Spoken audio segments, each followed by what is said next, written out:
अकेला ही आज press briefing दे रहा हूं। आज से 2 दिन पहले जम्मू कश्मीर के एक लीडिंग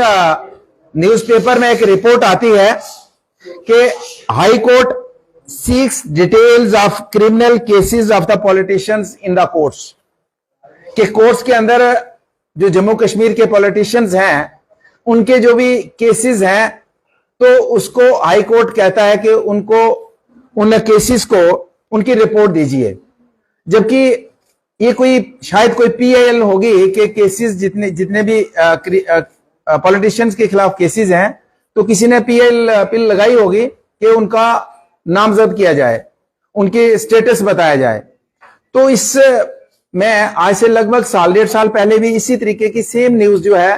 तभी इस पेपर में छपती है और तभी मेरा नाम टॉप पे आता है, नंबर 1 पे मेरा नाम आता है। और आज जब परसों का जो पेपर है इसमें फिर से मेरा नंबर बलवंत सिंह मनकोटिया का नंबर फिर से टॉप पे रखा जाता है, जबकि मेरे खिलाफ किसी भी कोर्ट में,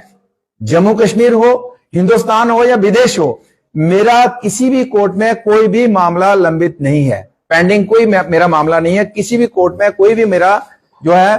केस नहीं चल रहा है। तो उसके बावजूद मेरे खिलाफ जो इस तरीके की खबर छापने का और फ्रंट में मेरा नाम लिखने का ये कोई तुक बनती नहीं है। तो इसलिए मैं उस लीडिंग जो न्यूज़पेपर है उनके जो ओनर है, मेरी टेलीफोन पे परसों भी बात हुई थी, कल भी मेरी बात हुई है कि आप अपना रिबटल दीजिए, अपने कुरियंडम निकालिए अपने न्यूज़पेपर में, लेकिन आया नहीं है। तो मैं उनको एक बार फिर से कहना चाहता हूं कि जब भी आप इस तरीके की पर्सनल किसी के ऊपर इस तरीके का एलिगेशन है, किसी के ऊपर इस तरीके का पर्सनल अटैक है, तो कम से कम उस आदमी का, ये तो नियम है, ये कानून है और ये जो एक जो मीडिया का एक सिस्टम है कि किसी के ऊपर पर्सनल कोई इशू है तो आप उसका वर्जन लेना आपको लाजमी बनता है, ये कंपलसरी है कि आप मेरी तरफ से भी पूछना चाहिए था कि बलवंत जी अगर आपके खिलाफ ये रिपोर्ट आई है तो क्या आप कुछ इसके ऊपर कहना चाहते हैं। तो मुझे पूछा नहीं गया और पहली बार जब छपा तब भी नहीं पूछा गया, फिर से छपा तब भी नहीं पूछा गया। तो मैं एक बार फिर से कहना चाहता हूं, मैं कंट्रोवर्सी में नहीं आना चाहता हूं, मैं उस पेपर के जो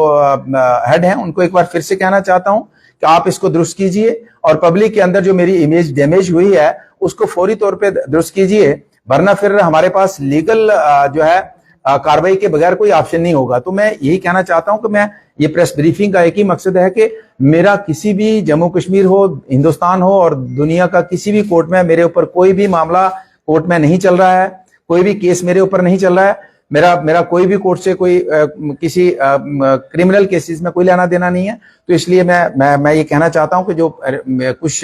पेपर्स के अंदर जो रिपोर्ट छपी है तो उसको दुरुस्त करना चाहिए उनको, और मैं अपनी तरफ से ये कहना चाहूंगा कि अगर दुरुस्त नहीं करते हैं तो हमारे पास लीगल कार्रवाई करने के बगैर कोई चारा नहीं है। मैंने अभी चुनाव लड़ा पिछले महीने, तो मैंने एफिडेविट दिया है और जो जग जाहिर है, तो आप कोई भी आदमी उसमें गूगल से सर्च कर सकते हो। तो मैं भी देख रहा हूं कि मतलब जबकि अगर उनको अगर मेरा वर्जन नहीं भी लेना था, तब भी वो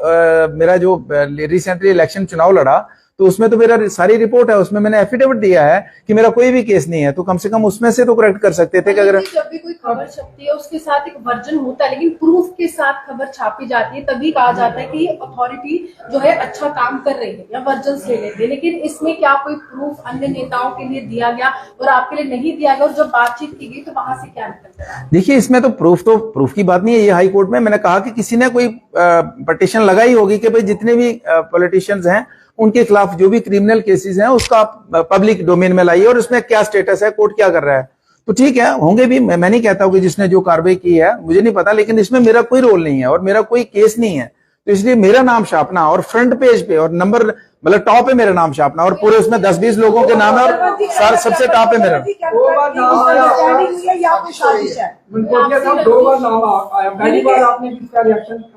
हमने कहा चलो गलती से हो गया है, लेकिन दोबारा से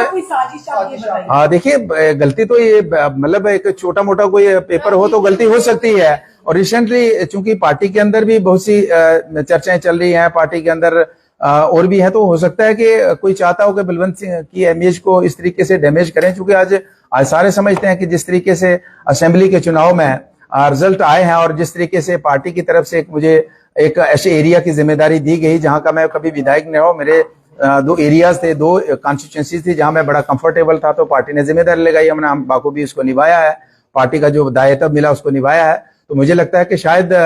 कुछ जो अपोजिशन में लोग हैं उनको बच नहीं रहा होगा कि बलवंत किस तरीके से दूसरे एरिया में भी जाके एक बेहतर तरीके से परफॉर्म कर रहा है। तो शायद कुछ लोगों को जो अपोजिशन में विरोधी हैं उनको नहीं पचा है। तो मुझे लगता है कि कोई ना कोई ये साजिश है, ये इस रूटीन में खबर नहीं है ना, ये रूटीन मैटर नहीं है कि रूटीन में खबर आई और छाप दी। और कोर्ट ने ये नहीं कहा कि आप कल इसकी रिपोर्ट दो, कल इसका कोर्ट में तारीख है, तो दिसंबर की है, दिसंबर में इसका नेक्स्ट जो हियरिंग डेट है। तो आज इस खबर को छापना कोई तुक्की नहीं बनती है, कोई कारण नहीं बनता है। न्यूज़पेपर के हेड से भी हमने बात की, तो उनसे उनकी तरफ से क्या आपको पॉजिटिव रिस्पांस आया क्या? हाँ, आया, लेकिन अभी तक पेपर में नहीं आया। तो जबानी उन्होंने क्या कहा वो बड़ा मैटर नहीं करता है कि, लेकिन उसका रिवर्टल आना चाहिए था, वो अभी आया नहीं है। तो इसलिए हम आपसे पेपर में डेफिनेटली पेपर में होगा, पेपर में लिख के उनको करना होगा, सॉरी करना होगा कि हमने हमारे पेपर में गलती से खबर छपी है। आपने पूछा उनको किस आधार पर आपने उन्होंने कहा जी हमें कोर्ट से, तो कोर्ट तो चूंकि कल बंद था तो मैंने रिपोर्ट लिया, तो उन्होंने कहा जी हमने तो ऐसा नहीं है कि कोई फलां नाम, हमने तो वैसे जो पीएल के आधार पे हमने कहा कि दिसंबर तक जो हियरिंग है ना तब तक रिपोर्ट दीजिए, तो दिसंबर में देनी थी ना, तो उसको वेरीफाई करना चाहिए था। तो ये मुझे लगता है कि ये कुछ ना कुछ कोई चाल होगी। आपका नाम लाया गया कि और भी कोई इसके साथ जुड़े हुए? इसमें काफी नाम है, लेकिन बाकी अपना अपना पोजीशन क्लियर करें। मुझे नहीं पता कि उनके केसेस हैं कि नहीं है। अगर हैं केसेस तो उसमें नहीं कह सकता, नहीं है तो वो भी अपनी पोजीशन